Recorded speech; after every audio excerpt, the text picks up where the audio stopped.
Hi, everyone. Welcome to the Eden Journey podcast, a place of fellowship, community, and communion. And we are here yet again with another episode, another conversation to hopefully challenge your walk with the Lord, to hopefully bring, the more we tell stories from people, the more we're able to be encouraged and even just inspired, even as we walk the journey of faith. So we're going to welcome our guests. But before that, maybe Daisy Kwaje. Nkopoa, so good to be back here for another episode, and I'm excited for today's conversation. I am as well. And we have two amazing young men. We keep asking, where are the men? They are here, We have brought them. and we hope we'll continue bringing them. Yeah. So I'll ask them to introduce themselves. I know them both personally because we served together for a very long time in my church. It's still my church, though we moved and everything. Different but in my location. Church, different location. And I'd love for them to just introduce themselves. Tell us who they are, what they want us to know about them, and then we'll get into the conversation. So we can start on my immediate left. All right. My name is Knowledge. Literally. Njoroge. Literally. Knowledge. Yes. Yes. Yeah. Knowledge Njoroge. But also other people know me as Carson. What am I? I'm a man, first of all. That's good. And yeah, disciple of Jesus. I love the Lord. Amen. Yes. Amen. And I'm not married. Ni Vizuri kusema. Just in case. Just in case. Yeah. So good. Wow. Hello, my name is Manuscripts because when God speaks manuscripts. Yes. I'm a storyteller, I'm a poet. I love words. I love playing around with words but more importantly, I'm a believer in Jesus Christ. And what I do, I'm a full-time missionary serving, fulfilling the Great Commission as well as that also being my full-time job. And I love tea. Mi ukininunulia chai umenimaliza. Nipe tu chai. Sasa mkidnap nayo. Napenda chai. But I'm so happy to be here. Thank you so much for coming. Yeah, we're happy to have both of you here. Thank you. And Manu you said you're a poet. Yeah. Manu does a spoken word poems. Can we spoken words poems? Or Spoken they're word just poetry. spoken words? Yeah. He does Same spoken category, word, but spoken word is more modern, more modern. I would say. Okay. Yeah. He does spoken word, and I think that was the first time I got to know you. You just did spoken word. So how did you get into doing spoken word and all that? Interestingly, for me, when I was in school, I was a very shy kid. I never used to talk to people. Like, I was very shy. My self-esteem was so low. But then I used to have one spoken word I had written behind, like at the back of my book, and my desk mate saw it. So like my desk mate, we used to sit like 6 people in a group like this, and so they saw it, and one of them went in front of the class, went and told people, hey, hi guys, hey, Manu has something he actually wants to tell you. And I'm there, the shy kid. I'm like, okay, everyone actually, they clapped, and they were now waiting for me to start the spoken word. I went, I did it in front of people. That was the first time like people appreciated something that I've done, because I never used to interact with people as much. Then after that, there was an opportunity by one of the TV stations. They came to our school, and there was auditions. They said, anybody who is talented, go and register and audition. Perhaps you might go live on TV. It was a Sunday live show that used to happen on TV. And so I went, auditioned, failed, but then they gave me a second chance on Sunday morning. So that Sunday morning, I did it so well. And akasema, you're good, go backstage. So my first ever presentation of the spoken word, apart from the one I did in front of the class, was live on TV, the shy kid. Then after that, now, anytime I will hear about any space to present or to do something in front of people, I started doing it. In church, I was there every time doing it. And that's how it grew to what it is now. Is that what got you into ministry or into the church spaces, so to speak? And initially, were you just doing spoken words about Life generally, or based Yeah. on your faith? I'm a pastor's kid. So so ministry since birth. So you've been going with my dad. So initially we used to go Alizaliwa ndani ya huduma. ndani ya huduma. Like we will go with my dad when he's going to preach somewhere, and then he's carrying like his 5-year-old kid here, like a small Manu. And every time before he shares his sermon, before he shares the sermon, like he would angeambiwa say, but they actually have my kid here, he has something he'll do for you. He has a memory verse. So I always used to do memory verses every time before he does a sermon. And that is how it was throughout. And that memory verse is what evolved into spoken word. Yeah. And so for me, I would say ministry was like my dad being a pastor. We would go with him to church every time.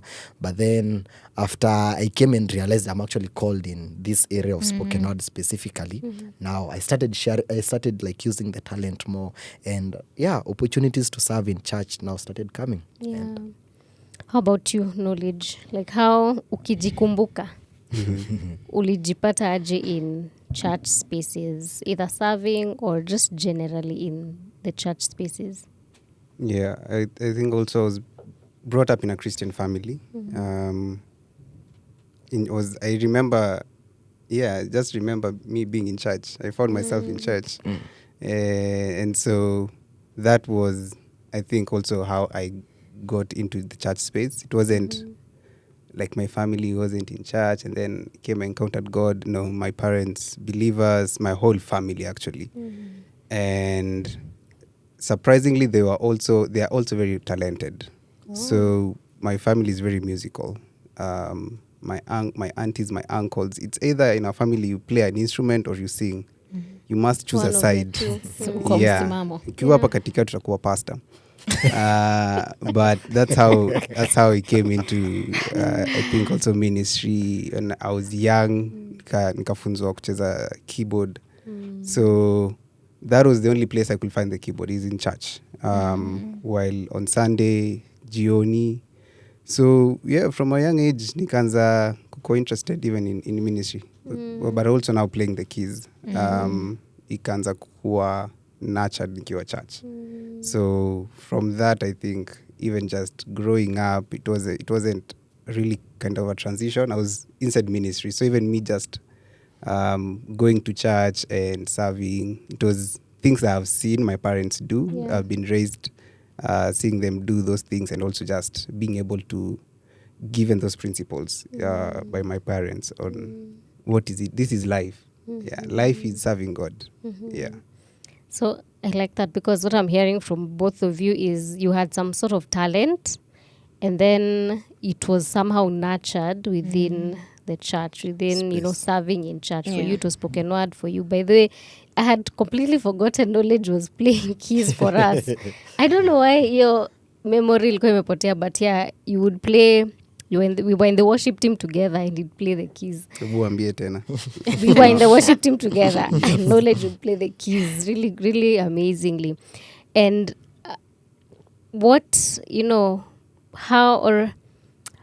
how did being within the church help you nurture that gift?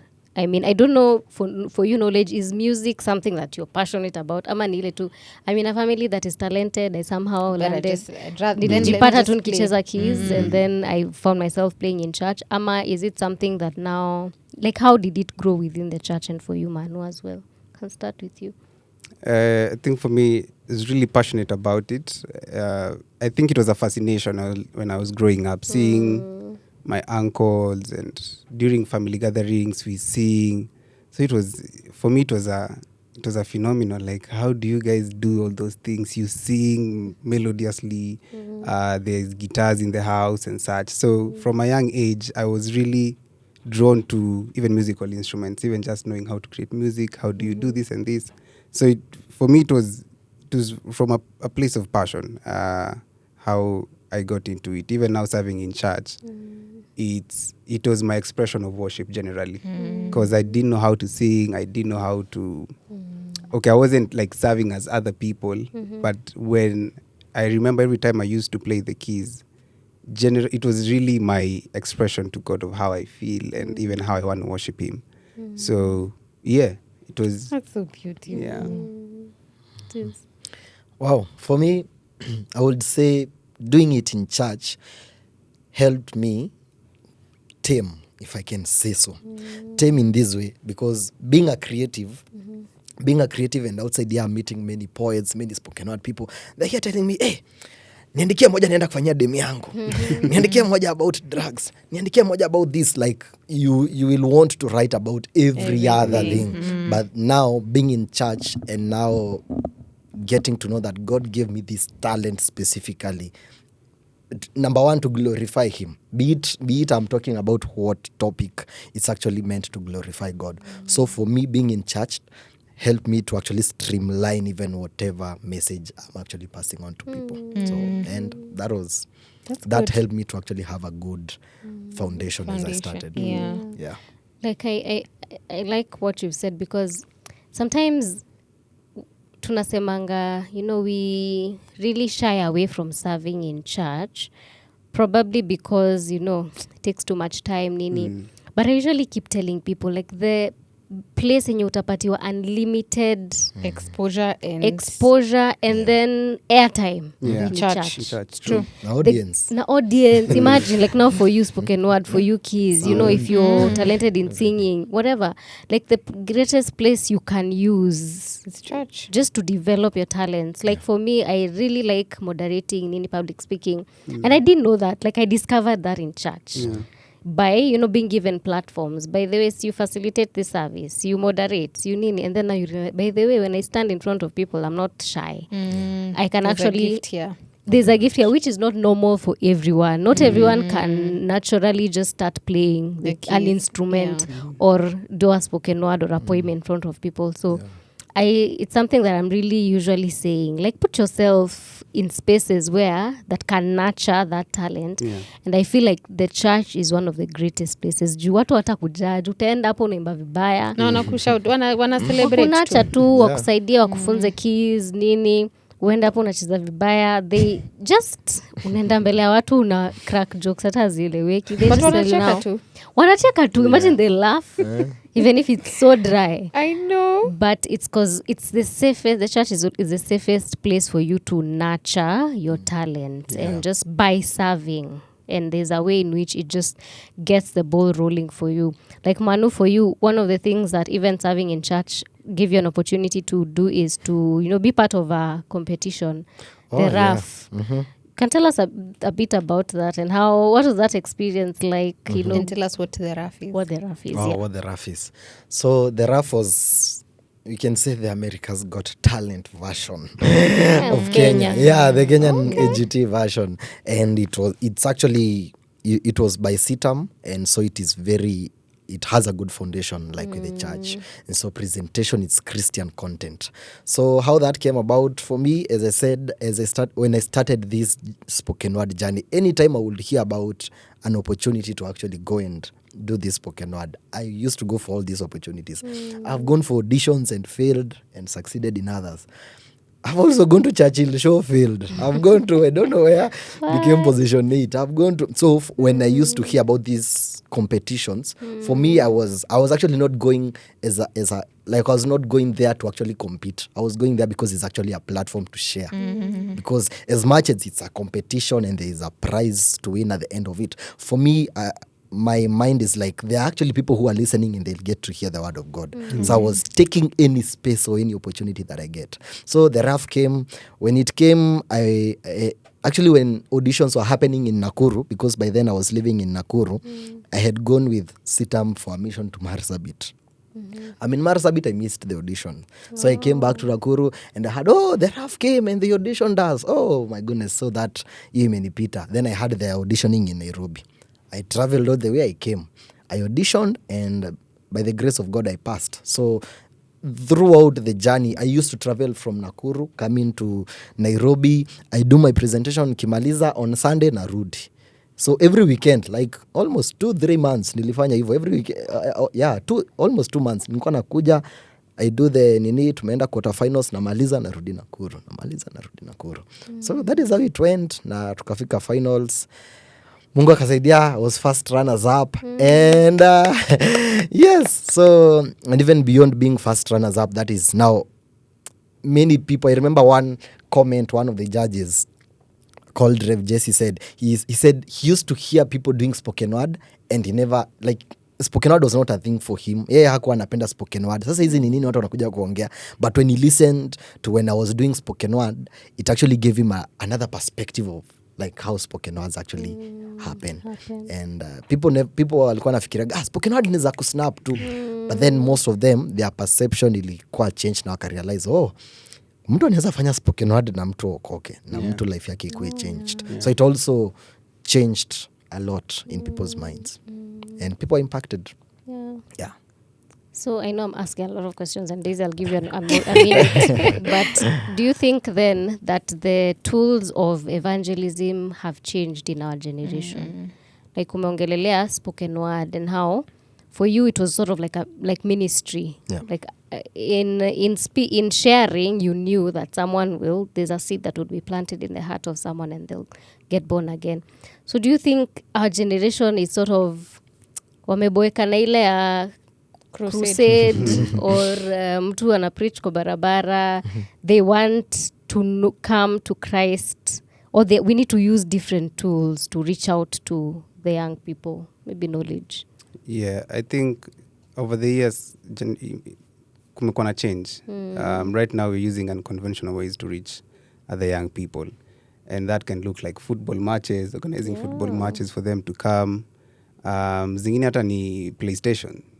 You host a game night and guys come, you game. After that, you share a word. Yeah. So it has really changed over the years. I remember nikikuwa mdogo crusade, I was raised up kidogo in Eldoret. So nakumbuka vividly makrusade za kina Pastor Nganga na Pius Muiru. The OGs. The OGs. Manze walikuwa na preach, msi anakuja hapo anapeana testimony, nilikuwa mchawi kuliko wewe. And even just looking back, I'm like, okay, sasa sahi hata surely kupatana mchawi hii town lazima akuwa amejeka kwa signboard. So it's really hard for a young person right now. But and I'm not saying they're not happening, but for young people right now, weke tu crusade, uamue unasema tu word na testimony, majority will pass because it's something probably they were raised up seeing, such kind of things happening, and they just feel that's just religious for me. Like it does not draw them. But and I think even when you look at the scriptures, there has to be a hook, because everyone is drawn to things differently. Kuna msee anapenda music, atasikia music, aone DJ, aone band, ako like okay, let me go and listen, juu anacheza vizuri tu. So they are hooked up to that crusade, let's say, and anakaa hapo kusikiza. So by the time ana realize what's happening, already the word has been delivered and God is moving. So I think it's changing. It has, and it's still changing. It's crazy. It's crazy. Okay, let me not go there. No, go. There you are. You're going, go. Go deeper. But it's very controversial. But right now, the gospel now is being taken to clubs. The people who are kwa clubs. As much as it's very, the Christian space, there are sides. Otoko huku na huku. But it's changing. It will continue changing. Yeah. Right now, even in online, things like Snapchat, guys in the West, they are doing Bible study in such kind of spaces. Streaks zinakuwa sasa ni pia a way of reaching out to other people.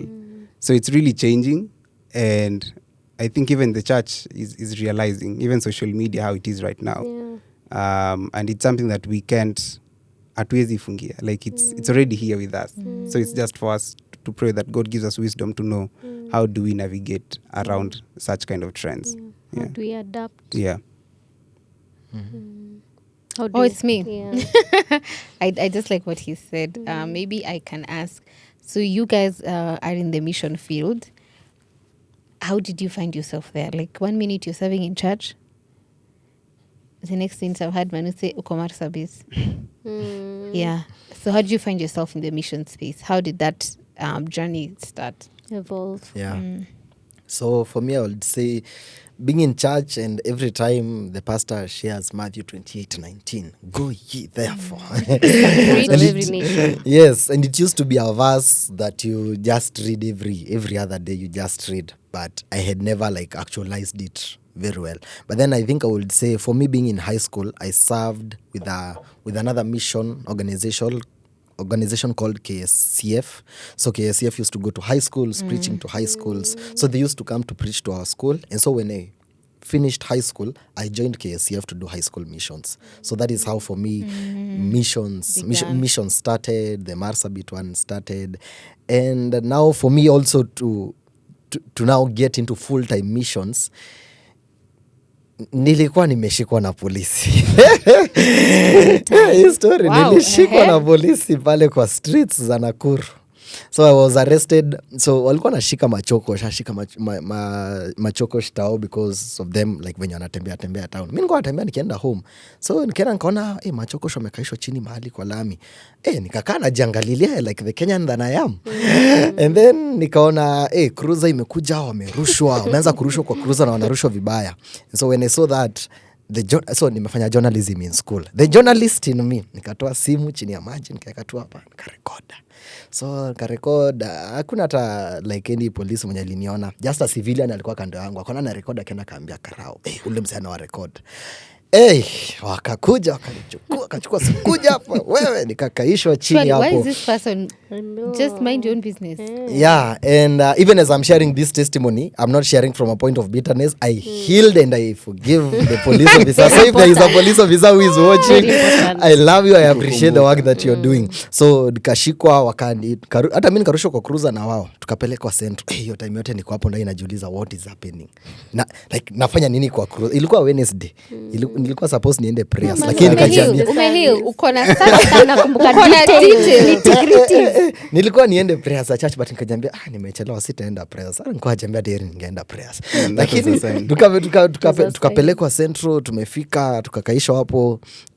Details za central nitawaambia siku nyingine nini ili happen, hiyo unaweza niona kando. Because the scenes were not very good. But generally tulichapwa and everything, and in the process tukiwa hapo, so tumelalishwa chini. Watu hao the streets wanalia and everything. Tuko hapo tu bado tunauliza God, yani God ni nini nafanya nini central size. Nilikuwa home, nilikuwa kwa barabara nikienda home. That is the time God now spoke to me na akaniambia, Manu, sikukuleta hapa kwa hii prison uchapwe tu. Wow. You see the kid mwenye ako kando yako nataka umuongeleshe. So I just turned to him and alikuwa analia. Nikamwambia hi, najua unijui, hata mimi sikujui, hata sijui nafanya nini hapa, mimi nilikuwa naenda home. But nimeona vitu zile mnapitiaga kwa street, the way people don't love you, the way people wanawachukia, mnachapwa na polisi, mnapitia hizi vitu zote. And na nime-experience, mimi nimechapwa kama nyinyi, tumechapwa na nyinyi hapa, tumekanyangwa. But then I just want you to know that God loves you. Na God akona plan fiti sana na life yako. And hata kama una place ya kukaa, hauna food, nataka tu ujue kuna mtu mwenye anakupenda, and that is God. So it was short, like 30 seconds or 45 seconds. After that, I was released like 2 hours later. Hiyo nikaa saa 2 usiku ndio tuliachiliwa.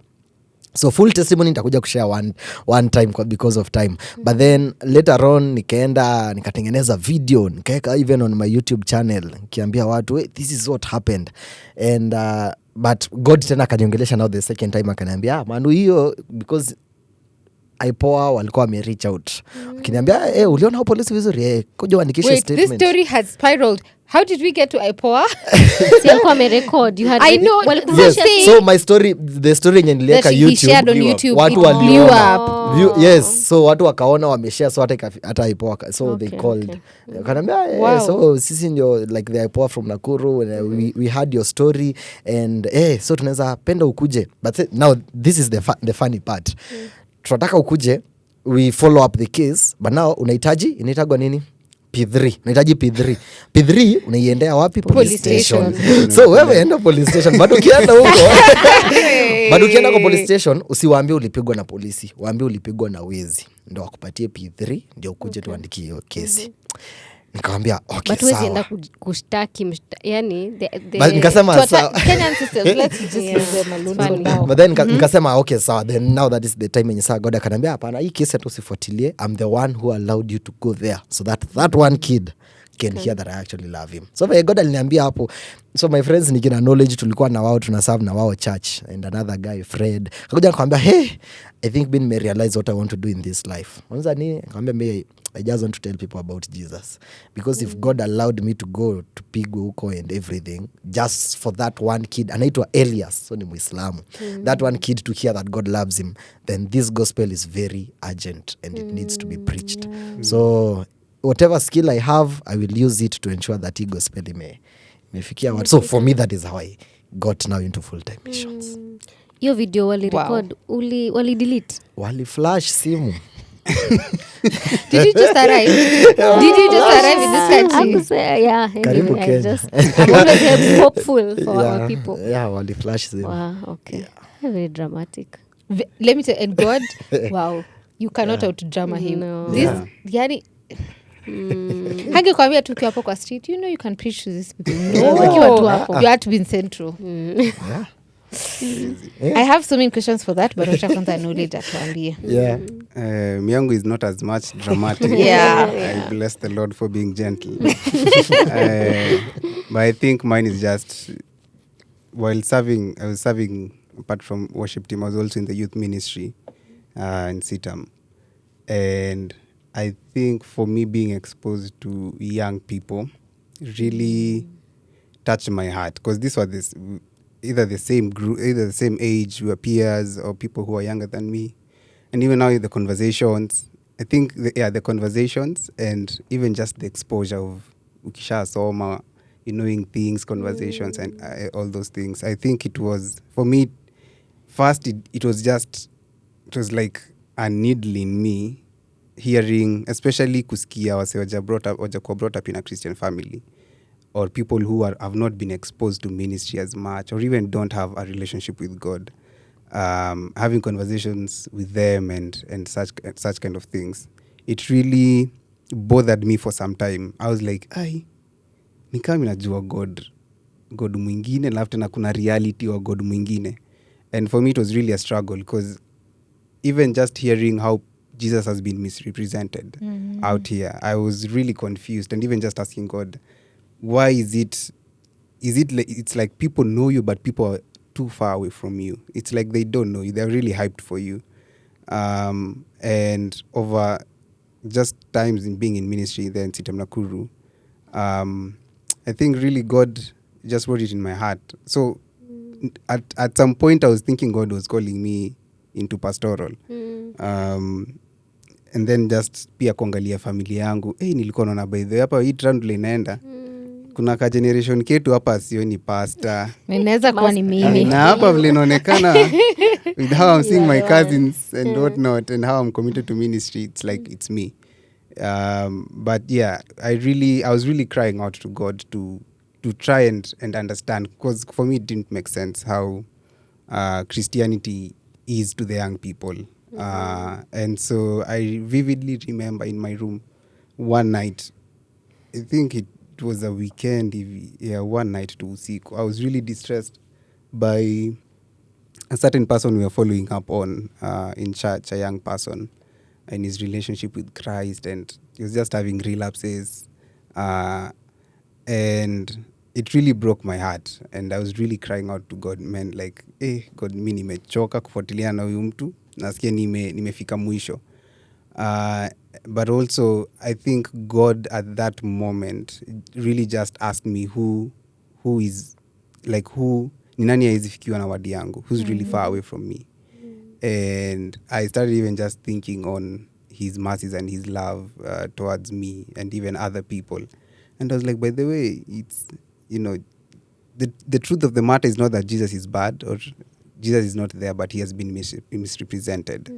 And I was asking myself, okay, now he has been misrepresented. Who will align things back to where things are supposed to be done? And, God just reminded me even Isaiah 61, where he was asking, who shall I send? And I knew at that point in time, even in my room, while just praying and God reminding me of his scriptures and even what his word says, I knew for a fact that he's calling me towards ministry, But at that point, it wasn't really defined. What does it look like at that point? But I knew that he has given me a heart for young people and that he's calling me to go be the light there. So I think that's where now I really stepped out. It wasn't just knowledge serving church Sunday in Inaisha. It was, what can I do even beyond the church walls? What are conversations I can start having with these young people? And even, what does discipleship look like? So that's where the journey started. And then, well, just in ministry, found my way into missions and even now full-time missions. Yeah. What are some of the things that you felt young people God was misrepresented, or some of the ways you feel God was misrepresented or is misrepresented to the young people? Like, ni distortion gani you feel? Young people think this is how God is because of one reason or the other, but that's not how God is. What are some of the deceptions that have been there concerning who God is to young people? I think enye nakujanga majorly ni God ni kama, he's not a relational God. He is ni ka dictator flani. He has laws in the book, in the Bible, and this is what's supposed to be followed. And if you do not follow it, then you are punished. It's a problem. Yeah, it's a problem. You're separated totally. And I think even just them being raised up in such kind of a religious cycle that usipo abudu Mungu tenda kwa shetani.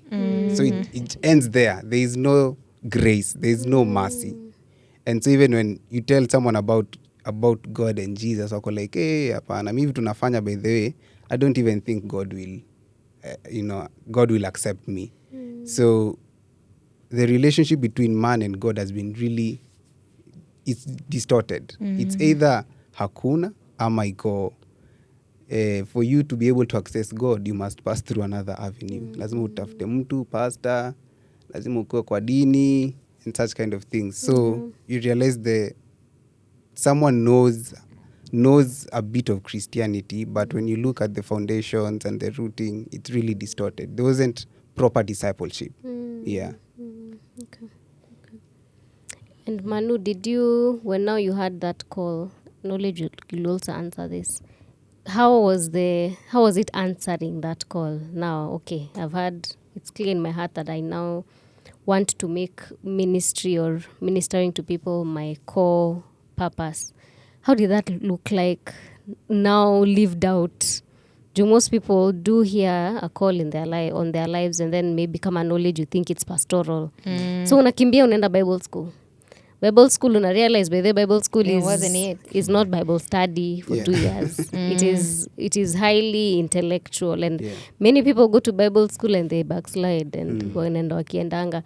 So how was it answering the call for you, and then now eventually leading up to where you are now? So after the story and I came and I shared with my friends about the decision that I feel and how I feel my life purpose is, what I feel my life purpose is. Excuse.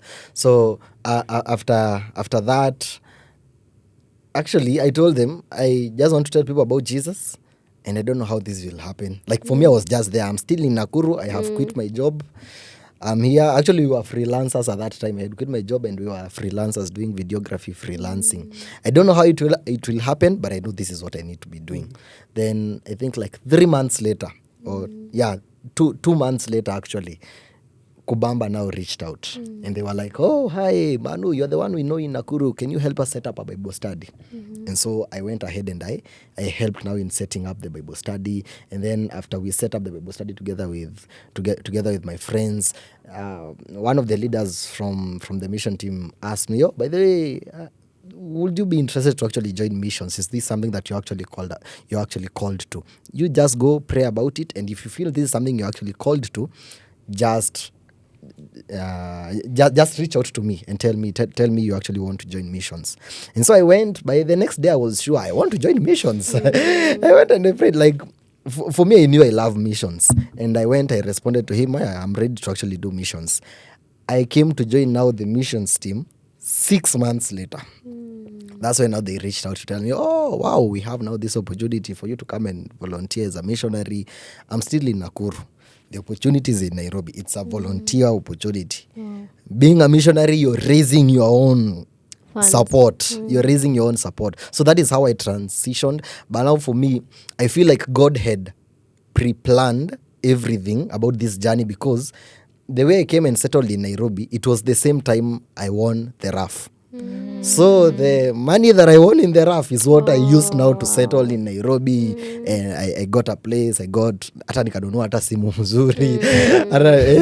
Yes, like that is how I literally settled in Nairobi through what I actually received in the RAF. And right now this is my third year now being full-time missionary. Yeah. How do your parents react? My dad is a missionary. He's not only a pastor, he's a missionary. And he has done missions like 30 years now. So for him, he was actually happy, like to actually see. And every time he also keeps repeating this, he's actually happy to see like his son in ministry. And now even when he had I'm now in missions, he's always advising me, always telling me, oh, hey, for example, one thing that I learned from my dad about missions: before you go to a nation, you have to, like, you pray for the nation you're actually going to. Like, you call, like, spiritually you actually get to, what's the word? Yeah, you these declarations that you actually even make spiritually even before you go to a place. And he has taught me that. And so for my parents, my mom is very supportive about this. My dad is very supportive. He's always giving me advice. He's always also talking to Knowledge, because we also go to him together with them. He's always advising us, and he's Wow. And for you, Knowledge, that was so good. I think for me, my first, how that was practically, I think it was just from our friendship, because we were really tight. Manu, Fred, and another guy called Andy. I think for me it was just starting, let me begin with my friends, because I also felt at that point, after knowing, God has spoken now in this, I was in this pastoral bubble. Like, I remember people started calling him Pastor C. Pastor C, man. Oh, man. It was, I was thinking, okay, not bad, but I was in an imagination. I was like, man, it's like you boxed God. This is the only way you can. Yeah, this is the only way. So I'm thinking, wow, hey, youth church later, ja. Hey, pasitu anipe tu chance. Nitipende tu rema word. Mimi nimeibeba. I have it. So I think that was my imagination, and even just now starting to look at how revivals happen and such. But the first initial nini was for us just to, as friends, how do we start now keeping each other accountable, and even just ensuring that ministry we do effective ministry. As I am in youth church, they're in media, how can we be able to make sure that these young people now are fully discipled? What are programs that we can do, infuse in church, introduce in church that can be able to kind of help discipleship? And I think even Pastor Joe, who was our pastor at that time, was really impactful in that season. Of trying and even just taming hiyo moto. It was like, hey, Nakuru hii banzi watu wajaokoka hii kwanza huko bondeni. You must take the gospel. You must take the gospel, which was good, and it's still good.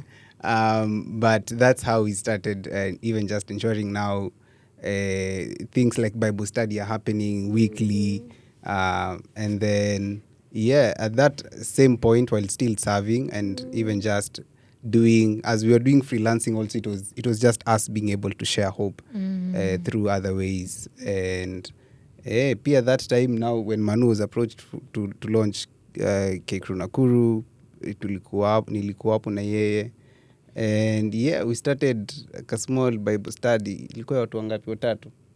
tulikuwa wanne, the first. And the two of you included. Yeah. And the two others were still our friends. Another lady and my fiancé. Yeah, who now is the fiancé. So tukaenda hoteli fulani hapo. It was just even, tuko tunajua tuanzie wapi. Sasa tuko like, tutafanyaje, but we were seeing the vision, we were seeing hundreds and hundreds of young From people Bondeni coming from to Bondeni coming. But yeah, it started in that ka hotel. Kwanza hotel nakumbuka kituliza na by the way mjua hapa chama huwa tunalipisha kama mnafanya chama hapa. Jo tuko tumeoda, tulikuwa tunaongea, tunapeana ideas, now how can this look like, but yeah, that's how it started. I got volunteered into this, but remember that time I'm still thinking about Bible pastoral, school and pastoral.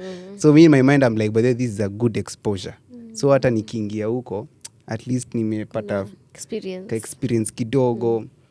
So I was just helping Manu at that point. Nikisema mimi najua soon mambo yangu sasa inaanza kuingiana ya pastoral.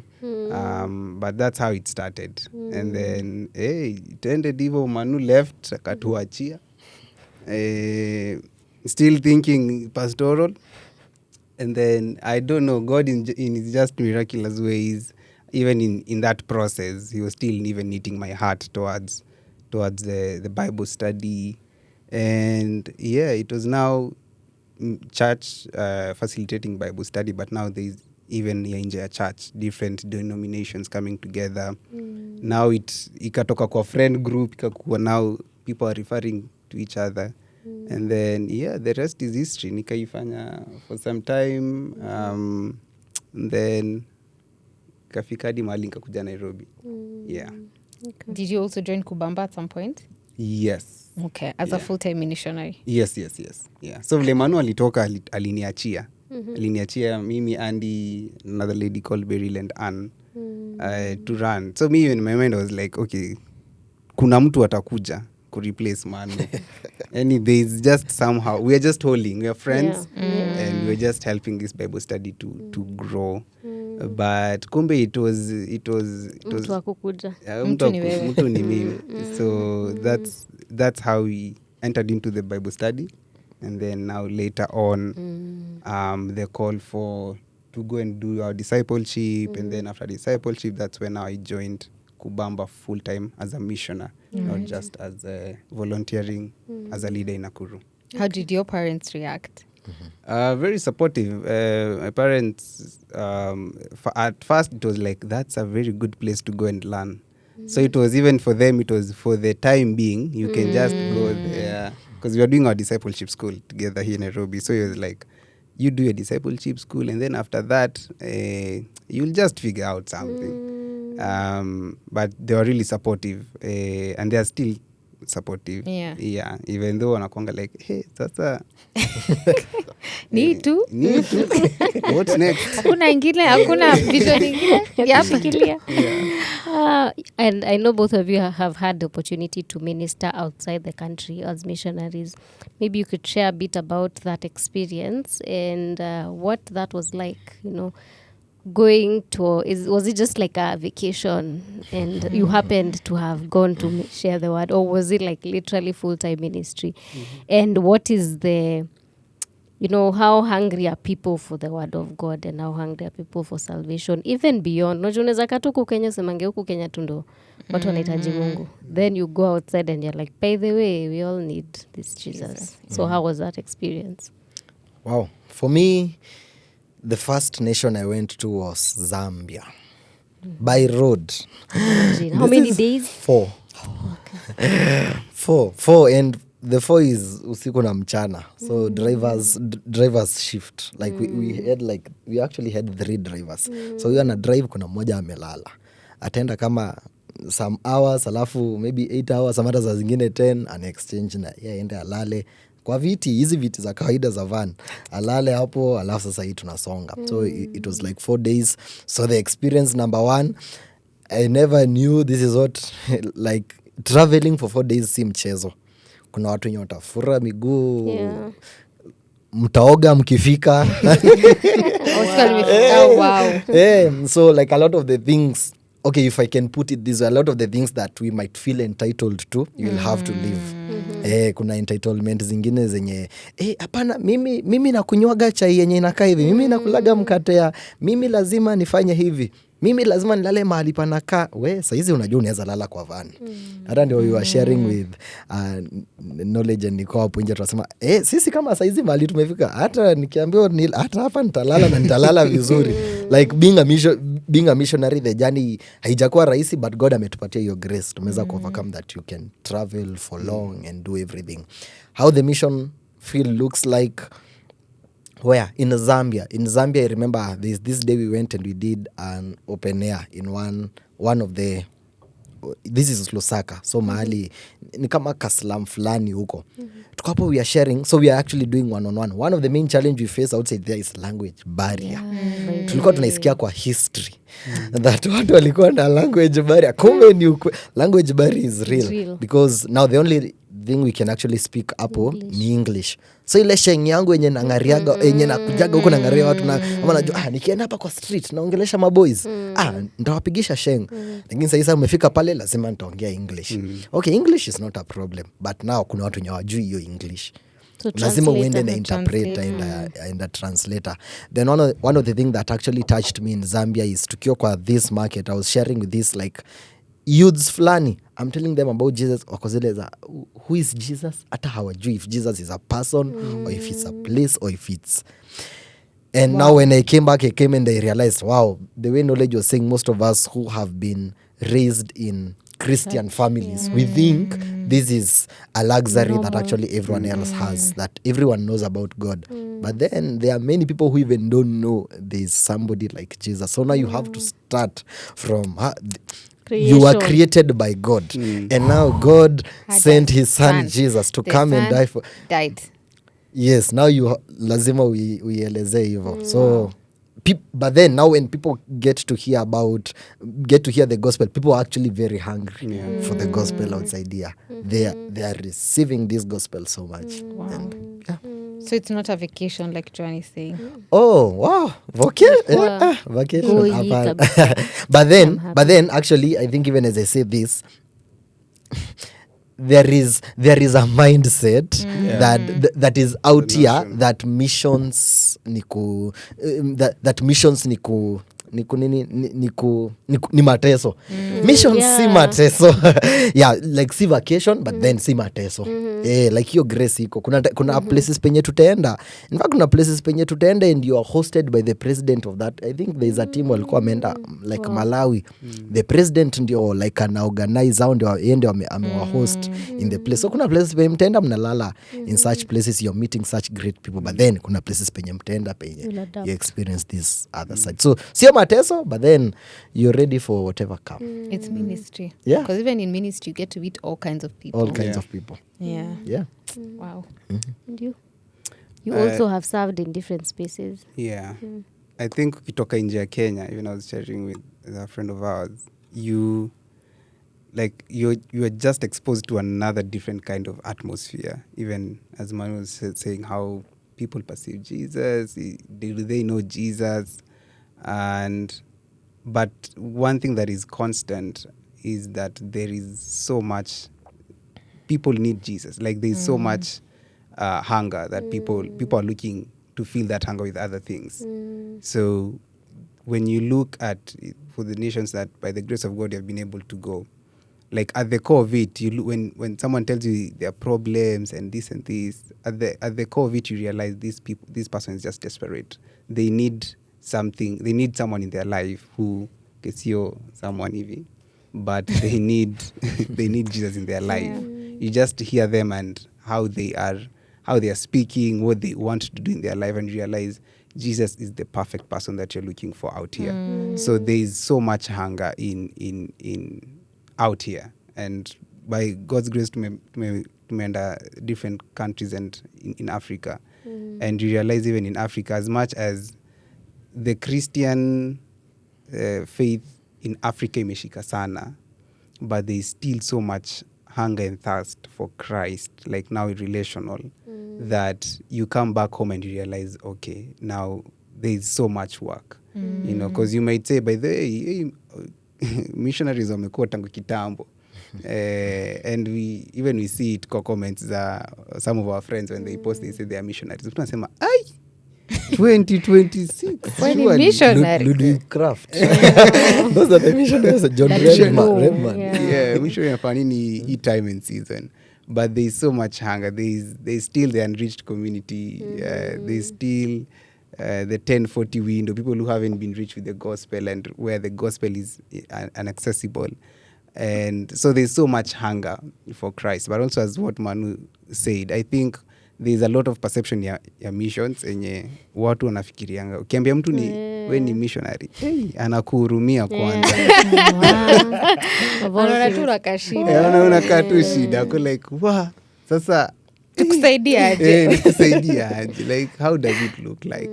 But God has been really merciful to us, and even is how the times and seasons have changed. Missions is evolving. When you see even people who outside even our continent, people are doing missions in America, and you see them and you're like, okay, these people nikawa wanajienjoy. It's like they're coming. Right now, even people call it tours. They're coming to tours. They have an outreach tour to Kenya. So mtu akikwambia anakuja tour, una click. Mtu anakuja vacation. But it has really evolved over the years. It's no longer, there's still hardship, in some spaces and areas, but also there are places you go and you are received as a king. They're like, okay, you umeleta the good message. And so there's that balance. I think God just helps you even in a relationship. Kuna place hata kuhumble, kuna places pia you'll go through it, and then after that season tu anaamua, okay, now just eat The good of the land. Welcome to the table. Yeah. As we wrap up, what are you guys currently doing in terms of the mission work you're doing? And yeah, how can people plug in or support you, especially someone who's like, I have a heart for people who are unreached, but I can't do mission work as actively. But then they see you and they're like, you guys are doing it. So how can someone just plug into what you're doing? Yeah. And what are you guys doing? And then how can someone plug in terms of support and all that? Yeah.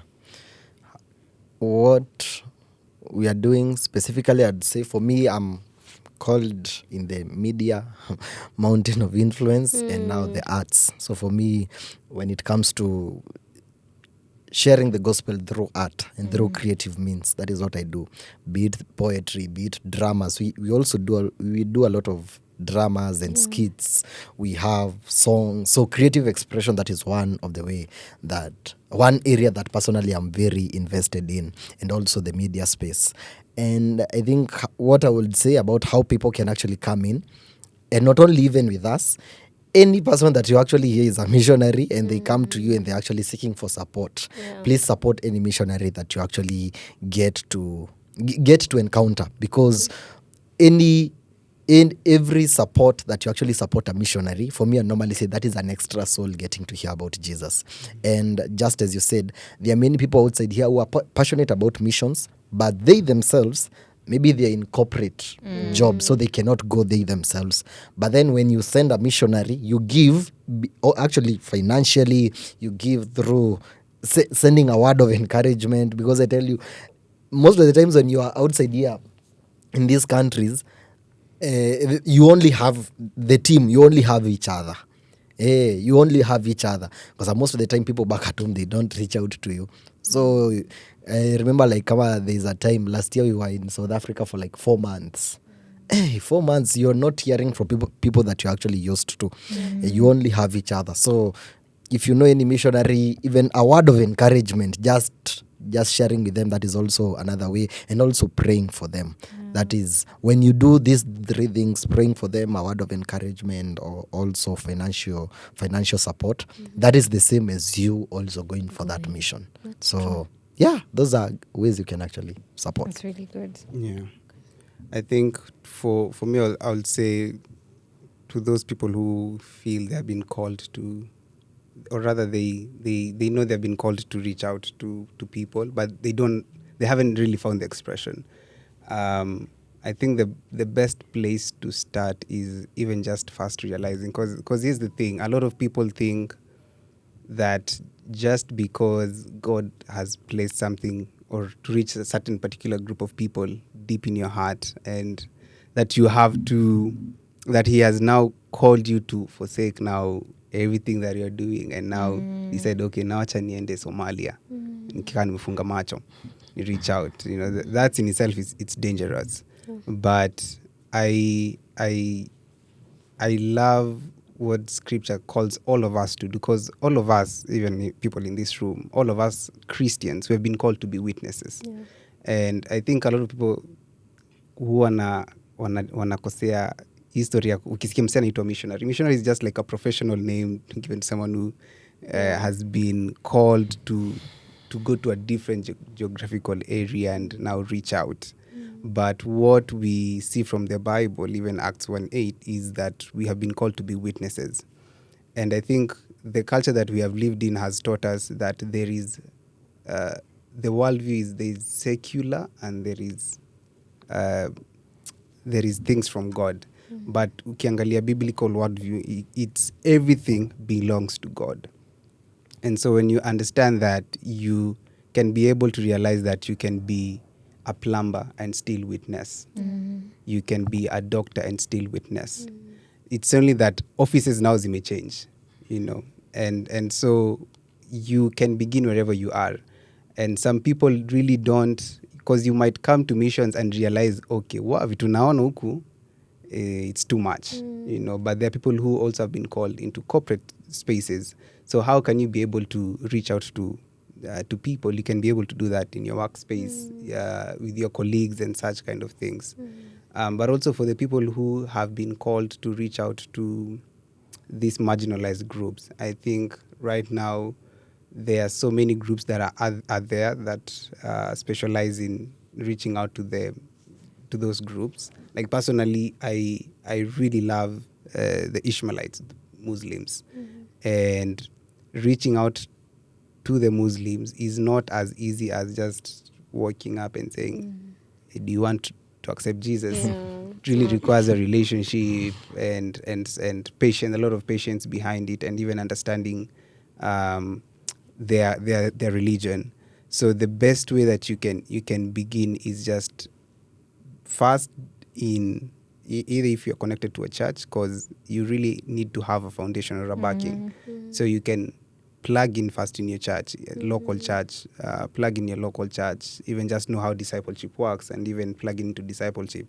But also just be open to seeing what other ministries are doing. Where can you be able to plug in? You can go and even just, you know, find out what do you do, how can I volunteer?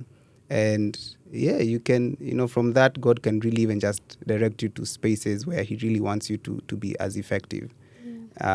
So the best place for me, even I can say, it's start first in the church. In the church discipleship group, and then from there you'll be able even just to build relations and even just get to know where is really God calling you to. But the call to go is for all of us. It's for all We should all believers. heed to it. Like we were talking about in the last conversation with our last guest, who is in the marketplace. You know, wherever you are, in the profession, in the marketplace, make sure that the people around you know about this Jesus, and they're, you know, you become a pathway to Jesus, because that's why He has placed us where we are.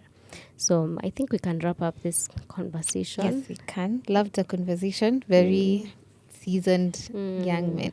Are they young Yes. men? I do know. Very. You can just tell it's not just talk. There's experience to it. There's sitting with Jesus for it to stew enough for it to be a witness that you're speaking about. So thank you so much for coming. Thank you for having us. And for And I us hope have we could Thank you for have having had us. even more. Like I feel like and there's still more to experiences talk about in different but- countries. What Yeah. does that look like in terms of evangelism and everything? Yeah. But allow us to end there. Thank you Yeah. so much for taking this time to join us.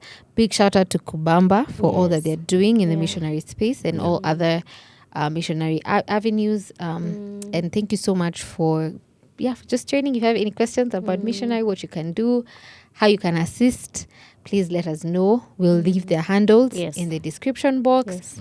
If you want to reach them in any way, feel free to reach out. And that has been our session for today. Please remember to like, share, and subscribe. And until we see you in the next one, bye.